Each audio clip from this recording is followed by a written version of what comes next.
생명이 그에게 있다라는 제목으로 함께 말씀 연애 나누도록 하겠습니다. 많은 비가 이렇게 쏟아지고 있습니다. 우리 성도님들 각 가정에도 비 피해가 없으시기를 그렇게 또 소망하고 기도합니다. 이렇게 또 주일날 비가 많이 오고요. 또 축축하고 눅눅할 때 다른 사람들은 집에서 다 어쩌면 좀 이렇게 뽀송뽀송하고 또 비에 젖지 않고 편히 쉬고 있을 시간에 여러분은 왜 굳이 이 모든 수고를 마다하고 교회로 나오셨습니까? 꼭 뭐 날씨 때문이겠어요? 지난주 유달리 힘든 주간을 보내셨다면, 혹은 회사에서 정신없이 바쁘게 살았다면요? 어젯밤에 늦게 지방 출장에서 돌아와서 이제 늦게 주무셔서 지금 피곤이 누적되어 있다면 당연히 쉬고 싶은 마음 가득하지 않겠습니까? 그런데 여러분, 왜 오늘 이 예배 자리에 나오셨습니까? 우리는 왜 이렇게 모든 피곤함을 무릅쓰고, 사실은 주말 온 나라 백성들이 다 국가에서 보장한 쉬는 날 아닙니까? 또 오전에 내가 주일 예배 왜 나와서 이 자리를 지켜야 될까요? 우리는 왜 예배를 드립니까? 왜냐하면 바로 내가 가진 능력과 실력의 한계 때문입니다. 나의 능력과 실력의 한계를 경험하기 때문에 우리는 하나님 앞에 나오는 겁니다. 우리가 이제 핸드폰을 쓰다 보면요, 각자 그 요금제가 있죠. 그래서 그 요금제에 따라서 내가 쓸 수 있는 그 데이터량이 정해져 있습니다. 여러분, 제가 그 요금제를 보면서 영적으로도 비슷하다는 생각이 듭니다. 무슨 말이냐면, 인간은 누구나 영적으로 보면 너무나도 형편없는 요금제에 들어있는 그런 사람들 같다라는 거예요. 그래서 조금만 쓰면 방전되고 데이터가 끝나고, 그래서 내가 뭐 대용량으로 뭐 영화를 보거나 뭐 이렇게 밖에서 영상을 보고 뭐 이런 거는 꿈도 꿀 수 없는 거죠. 금방금방 바닥에 드러나니까.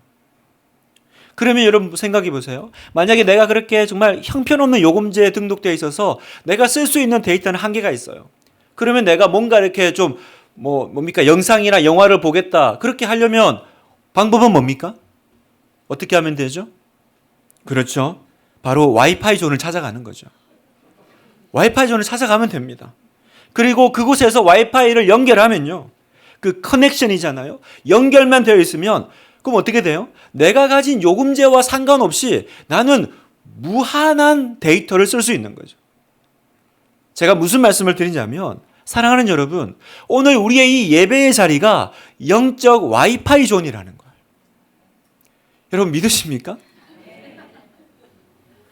내가 정말 이 한계가 있고 바닥이 드러나는 이 인생과 능력을 가지고 어떻게 살아갈 수 있습니까? 날마다 또 데이터가 끝나가는 그 전전긍긍하는 그 마음을 어떻게 하면 내가 넘어갈 수 있습니까?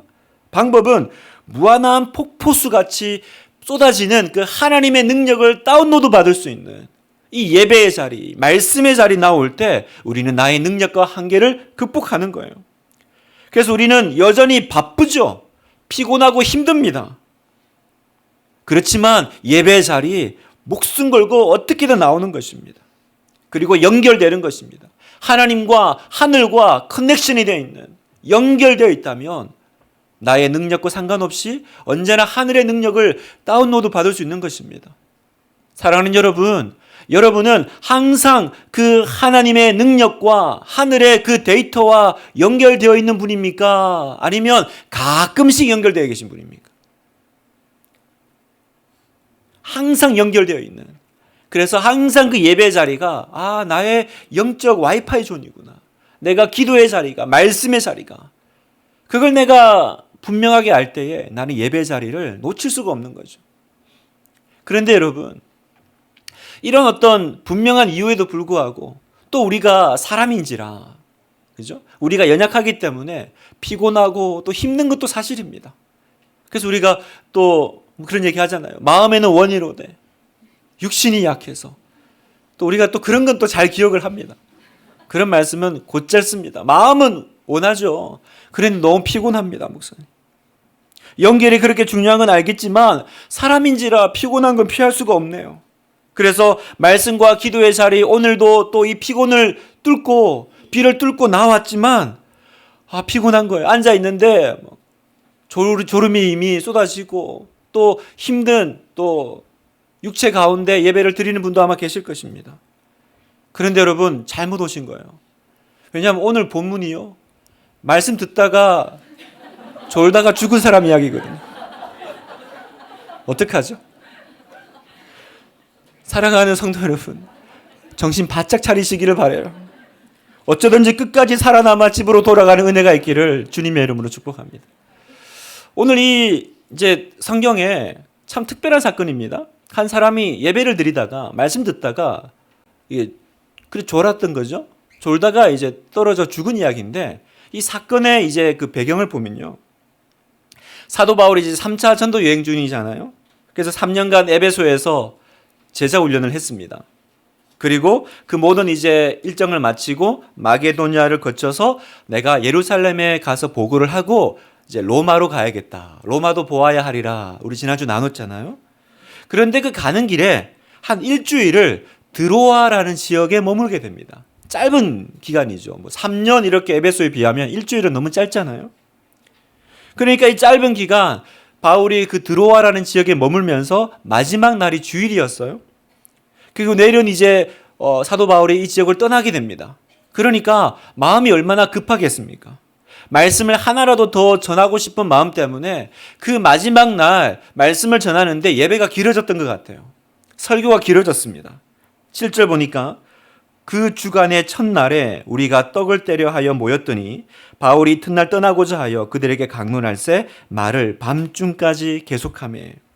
그 주간의 첫날에, 이 그 주간의 첫날은 주일을 말합니다. 그래서 안식일, 유대인들에게 안식일은 토요일이잖아요. 그리고 시작되는 그 월요일이 그 주간의 주일이 첫날입니다. 그래서 우리가 그 초대교회 때나 지금이나 우리가 언제나 예배는 주일날 드리는 것이 바로 이 전통에서 이어져 오는 거예요. 자, 어쨌든 주일날 예배를 드리는데 예배가 길어졌습니다. 바울의 설교는 길어졌고요. 이때 졸음을 이기지 못하고 유두고라는 청년이 3층 난간에서 말씀을 듣다가 졸았던 것 같아요. 그리고 이제 의식을 잃고 바닥에 떨어졌는데 사람이 죽은 겁니다. 성경은 분명히 유두고가 떨어져 죽었다라고 말씀하십니다. 9절에 보니까 유두고라 하는 청년이 창에 걸터 앉아 있다가 깊이 졸더니 바울이 강론하기를 도우려하며 졸음을 이기지 못하여 3층에서 떨어지거늘 일으켜 보니 죽었는지라. 참고로 이 사도행전을 기록한 저자인 누가는요, 의사였죠, 출신이. 그래서 사람이 떨어져 죽은 것과 떨어져 기절한 것 정도는 구분할 수 있는 사람입니다. 그냥 기절한 게 아니고 분명히 설교 시간에 졸다가 사람이 떨어져 죽었다는 거예요. 여러분 생각해 보세요. 얼마나 지금 큰 일이 벌어졌습니까? 예배 가운데 지금 사람이 이렇게 다쳤으니까요. 그러면 성경은 왜 오늘 우리에게 이 유두고 사건을 기록하고 읽게 하실까요? 이 유두고 사건이 우리에게 주는 메시지는 뭘까요? 그동안 우리가 이 말씀의 본문을 읽을 때 주로 우리는 그 유두고의 그 모습에 초점을 많이 맞춰서 들었습니다. 그래서 제가 이제 이 설교를 준비하면서 여러 목사님들의 설교나 또 자료들을 보니까 주로 대부분 이제 이 유두고의 자세를 좀 비판하는 그런 내용들로 이렇게 설교들이 있었던 것 같아요. 예를 들면 이런 거죠. 유두고는 떨어질 수밖에 없는 위험한 자리에 앉아 있었다라는 거죠. 그래서 유두고의 자리는 세상과 교회의 경계선인데 그런 자리에서 졸고 있으니까 떨어지지. 당연히 추락하는 일이 벌어진다라는 거예요. 그래서 성도는 언제나 그 위험한 자리, 언제나 그 세상과 교회의 경계선 되는 그 자리에 앉아 있으면 안 된다. 그렇게 또 설명하는 것도 봤고요. 또 어떤 분은요, 유두고는 말씀 앞에 경건하지 않은 태도로 앉아 있었다라는 거죠. 정자세로 앉아 있어야지 어디 창문에 걸터 앉아 있냐. 정자세로 이렇게 딱 이렇게 설교자의 눈을 보면서 이렇게 예배를 드려야지. 그러고 보면 이제 오늘 이렇게 예배 드릴 때도 다리를 꼬고 이렇게 팔짱 끼고 앉아 있는 분들은 조심하셔야 되는 거죠. 지금 유두고가 될 수 있는 위험한 상황에 있는 겁니다. 또 어떤 분은 유두고는 교회에 문제를 일으키는 사람이었다는 거예요. 그 사람 때문에 사도 바울의 부흥회는 중단되었고 사람들에게 근심을 끼치지 않았냐. 야, 유두고 같은 인생이 되면 안 된다. 뭐 이런 설교도 있었고, 유두고는 그냥 졸았던 것이 아니라 깊이 잤대요. 잠깐 조는 건 봐주지만 깊이 자는 거는 이거 큰 죄라는 거죠. 이건 사탄의 역사입니다. 그래서 여러분, 예배 시간만 되면 습관적으로 주무시는 분들이 있어요. 큰일 날 일입니다. 그래서 정신 바짝 차리고 예배를 드려야 된다. 뭐 하여튼 뭐 약간은 좀 뭐 또 농담으로, 또 약간은 또 진담으로, 어쨌든 유두고의 모습에 초점을 맞춰서 이 말씀을 이렇게 설명하고 또 설교를 또 많이 나눴던 기억들이 있습니다. 제가 신학대학원 다닐 때요, 저희 학교에 유행했던 단어가 있는데 유두고 라인이 있었습니다. 유두고 라인. 이거는 주로 이제 교수님들의 표현이었는데, 그 뒤에 앉아서 졸고 있는 사람들의 그 라인이 있어요. 주로 이제 맨 끝줄이 이제 그런 줄이죠. 그래서 저 끝에 앉아 있는 그 길을 항상 교수님이 저 길을 유두고 라인이라고. 왜 빨리 앞으로 와서 안 앉아 있고 저 뒤에 가 있냐, 조심하라고. 그런 얘기를 항상 그 경건회 때나 강의 시간에 이렇게 하시더라고요. 우리 교회는 유두고 라인이 있을까요? 뭐 어디부터가 유두고 라인일까요? 이렇게. 그러고 보면 유두고도 참 인생이 딱합니다. 그렇게 피곤하고 힘들면 그냥 집에 가서 자면 되지.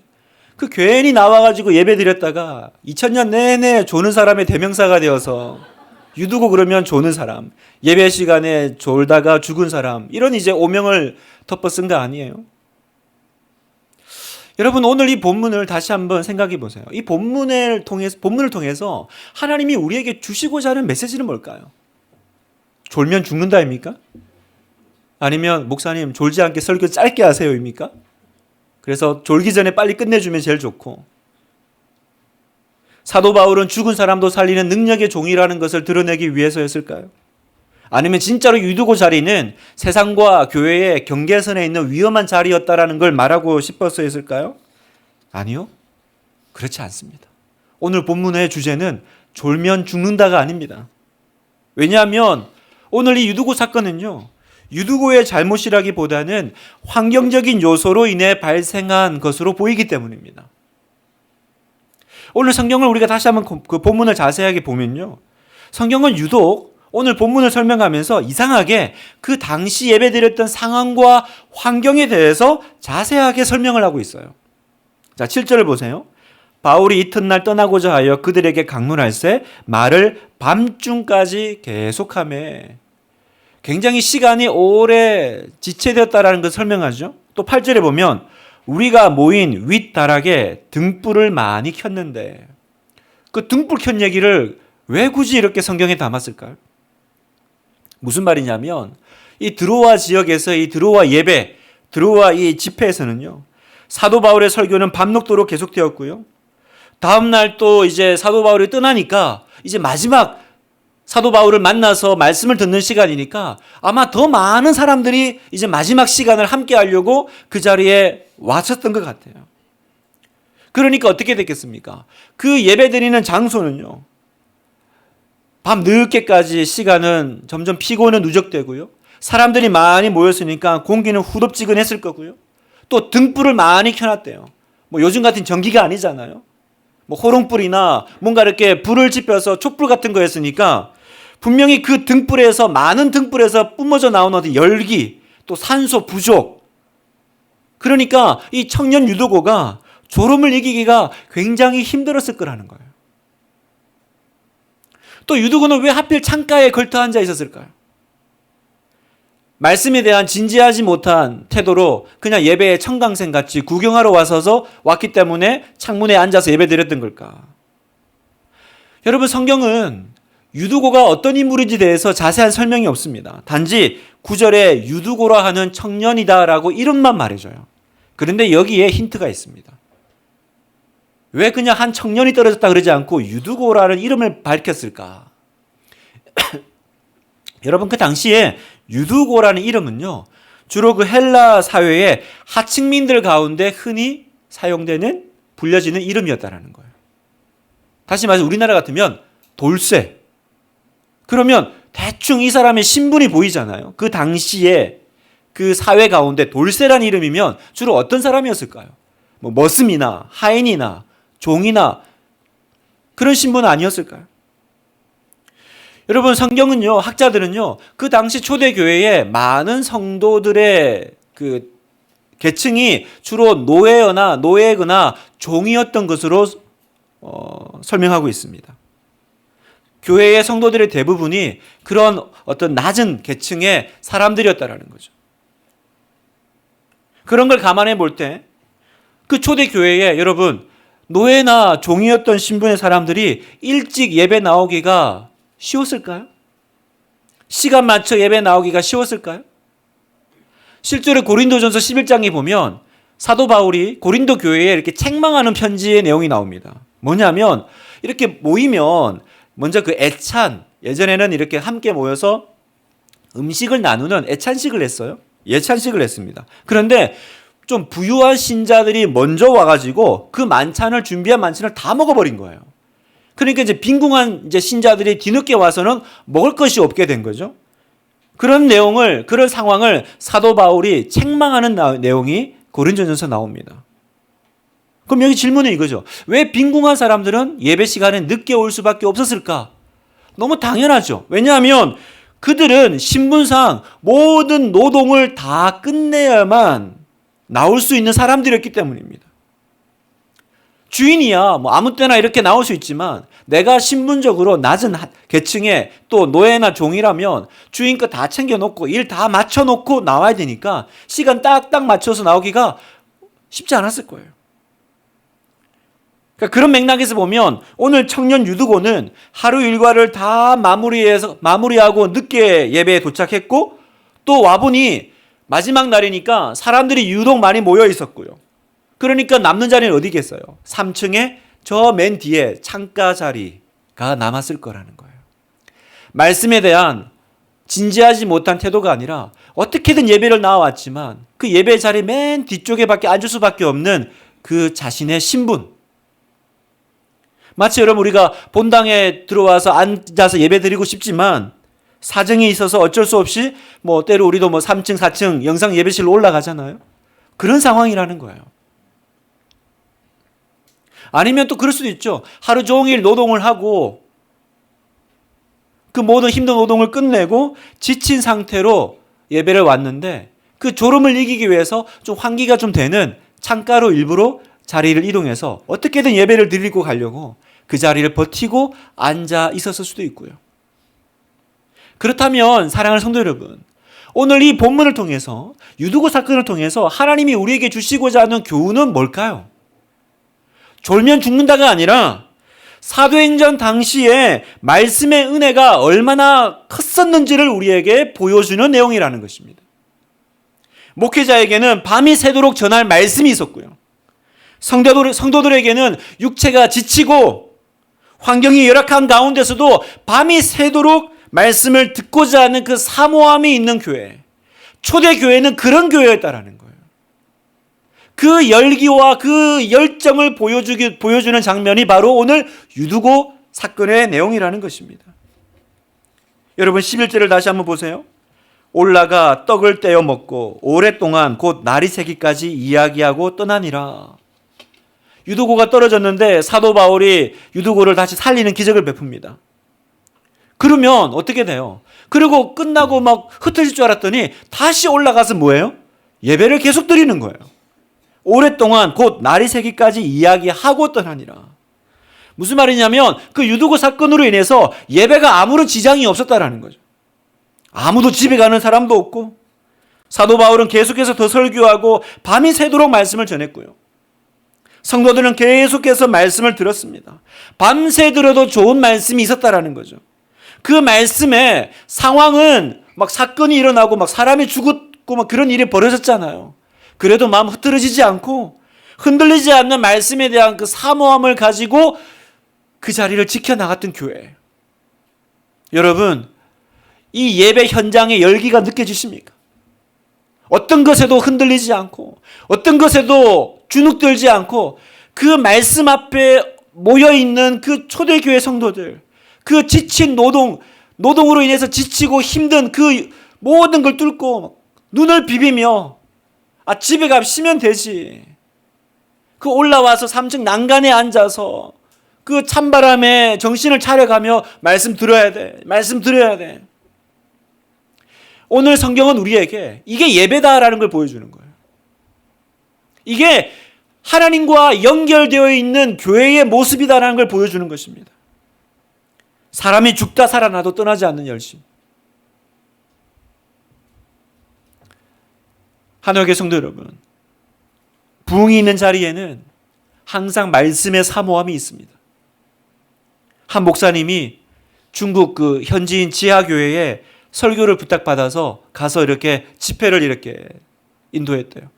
그런데 이렇게 말씀을 전하다 보니까 너무 이렇게 또 충만해가지고 설교를 2시간이나 했네요. 말씀을 끝나고 나니까 되게 미안한 거예요. 아니나 다를까? 그 교회 장로님이 끝나고 찾아왔어요. 너무 길어가지고 뭐라고 하시나 보다 그랬더니 그 장로님이 설교를 왜 이렇게 짧게 했냐고. 이 말씀 들으려고 우리가 어디서 왔는데 얼마나 기다렸는데 설교를 2시간만 하고 가시면 어떡하냐. 그래가지고 원래 한 며칠을 이렇게 집회를 준비해서 말씀을 준비해 왔는데 그날 밤엔 며칠 거를 다 해버렸다는 거예요. 그 다음부터는 그냥 주시는 말씀대로 전하는데 그렇게 말씀을 흡수하고 사모하고 듣기를 원하고. 여러분, 그 교회에 부흥이 없겠습니까, 여러분?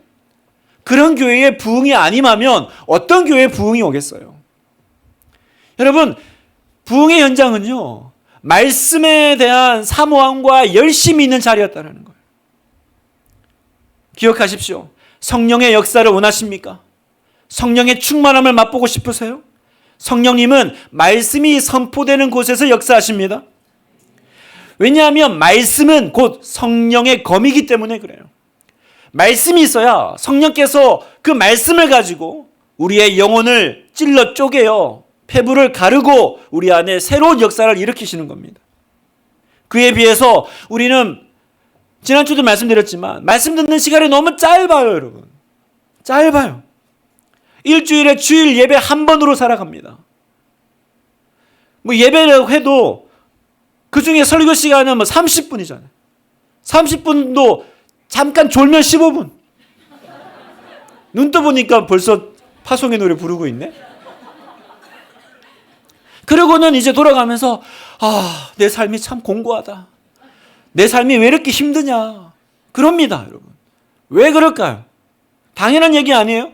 여러분, 일주일에 밥 한 끼 먹고는 왜 나는 항상 배가 고플까? 밥 한 끼 먹고는 왜 나는 키가 안 클까?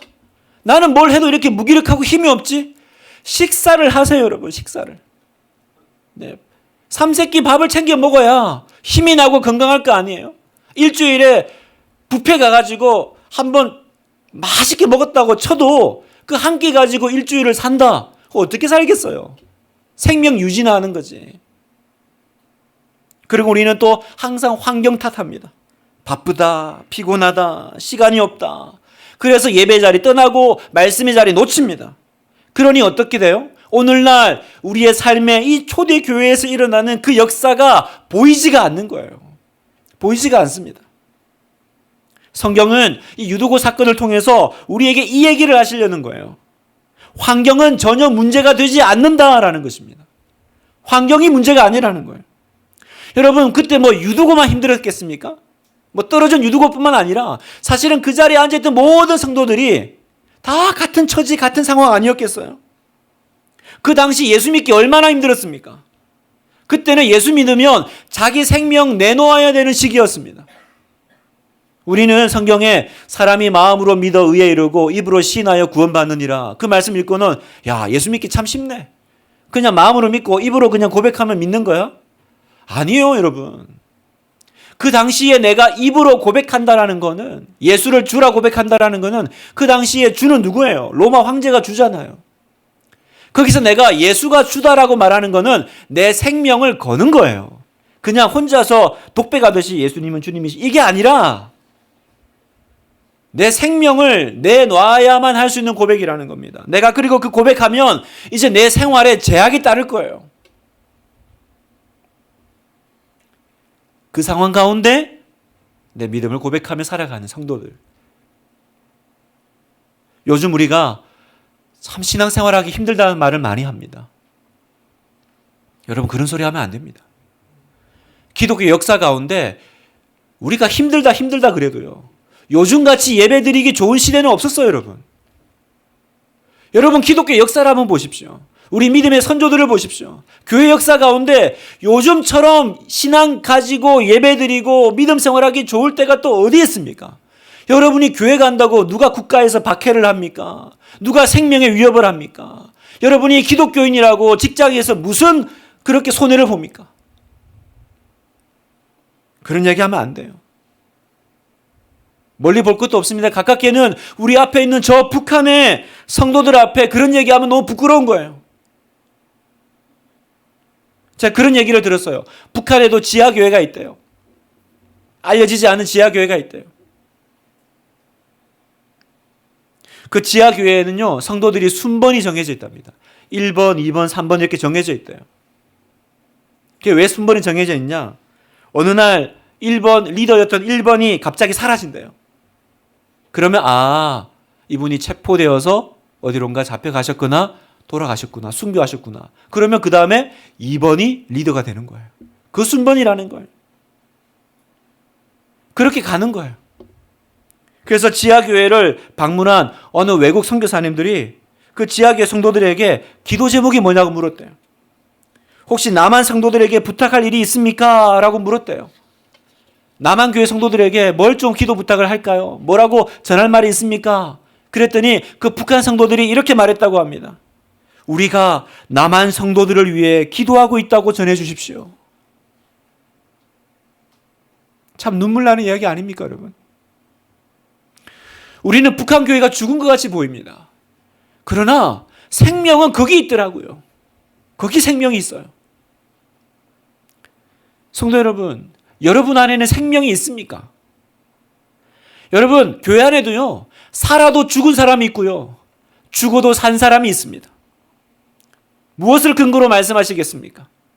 어떤 상황과 환경에 상관없이 하나님 말씀을 사모하는 그 열심과 열기, 그 말씀이 내 안에 충만히 거할 때 우리는 죽은 것 같으나 살아있는 자인 줄 믿습니다. 그게 없다면 여러분, 나는 살아있는 자 같으나 사실은 죽은 자죠. 그 요한계시록에 준엄한 하나님의 심판의 말씀을 들을, 너는 살았다 하나 실상은 죽은 자. 성경은요, 말씀 듣다가 떨어져 죽은 유두고를 절대 책망하지 않으십니다. 오히려 뭐라 그래요? 떠들지 마라. 생명이 그에게 있다라고 하세요. 하나님의 말씀의 은혜가 얼마나 중요한지를 우리에게 보여주는 말씀입니다. 밤새도록 들어도 좋은 말씀입니다. 예배 자리는 무엇과도 바꿀 수 없는 자리입니다. 왜요? 그 예배를 통해서 생명력이 내 안에 들어오기 때문이에요. 신명기 32장 47절 우리 한 목소리를 같이 읽겠습니다. 시작. 이는 너희에게 헛된 일이 아니라 너희의 생명이니 이 일로 말미암아 너희가 요단을 건너가 차지할 그 땅에서 너희의 날이 장구하리라. 이는 너희에게 헛된 일이 아니라 너희의 생명이니, 뭐가요? 예배가, 말씀이, 하나님을 예배함이, 그건 헛된 일이 아니라는 거예요. 이게 피곤하고 쉬어야 되는 이 시간에, 이 눅눅하고 이 침침한 이 날씨를 뚫고 내가 왜 이렇게 와 있나? 그건 헛된 일이 아니라 그건 여러분의 생명인 줄 믿습니다. 이 생명 때문에 여러분의 영적인 날들이 장구할 것입니다. 말씀을 마무리하면서요, 우리는 항상 그렇게 기도합니다. 하나님, 저를 좀 사용해 주세요. 저를 좀 사용해 주세요. 여러분, 그 기도보다 더 앞서는 기도가 뭡니까? 내가 사용해 달라라는 기도보다 하나님, 제가 주님이 쓰시기에 좀 유용한 도구가 되게 해주세요라고 먼저 준비하셔야 되는 거예요. 도구로 준비되지 않으면서 맨날 사용해 달라고. 그러니까 사용하면 맨날 시험 드는 거예요. 말씀이 여러분 손에 있지 않습니까? 더 많은 시간을 하나님과 보내시기를 바라요, 여러분. 우리는 이 능력의 말씀의 사모함을 다시 내 안에 가져와야 될 시기를 살고 있습니다. 여러분, 지금 시대를 보십시오. 환경을 보십시오, 여러분. 그냥 이렇게 기후 재앙입니까? 여기저기 그냥 전쟁 좀 있고 비 좀 많이 오고 그렇습니까? 지금 어떤 시대를 살고 있습니까, 여러분? 영적으로 지금 어느 때를 살고 있어요? 정신을 바짝 차리고 주님 만날 준비하면서 주님 앞에 거룩한 신부로 서야 될 교회가 온통 세상에 빠져가지고 말씀은 잊어버리고 기도하는 거 힘들어하고 기도하면 5분을 못하고 설교가 30분만 넘어가면 힘들어서 지쳐하고 어떻게 하시려고 하세요, 여러분? 그러다가 주님이 도적같이 오시면 어떻게 하시려고 하세요, 여러분? 내 혈관 속에 말씀이 흐르게 해야 됩니다. 더 사모하십시오. 더 사모하십시오. 뭘 하라 그러면 우리 아들처럼 말하지 마세요. 제 아들이 뭐라 하라 그러면 아빠 그러지 마세요. 어린이에게 부담돼요. 맨날 그래요. 여러분 부담됩니까? 저는 우리 교회가 말씀을 준비하면서 꼭 그 유두고 그 집회가 있었던 그 자리 같은 거예요. 좁고 공기 탁하고 산소 부족하고 후덥덥하고 자리 부족하고. 그런데 성경은 뭐라고 하세요? 말씀의 열기가 그 자리에 있다면, 그 열기가 그 자리를 삼킨다면 그곳은 생명이 있는 자리야. 아멘입니까, 여러분? 이 자리가 생명이 있는 자리가 되기를 간절히 소망합니다. 말씀 한마디라도 더 들려주려고 하는 사도 바울의 열심이, 또 한 말씀이라도 더 들으려고 하는 그 초대교회의 불꽃이 오늘 우리 안에, 여러분 안에 불타오르기를 주님의 이름으로 축복합니다.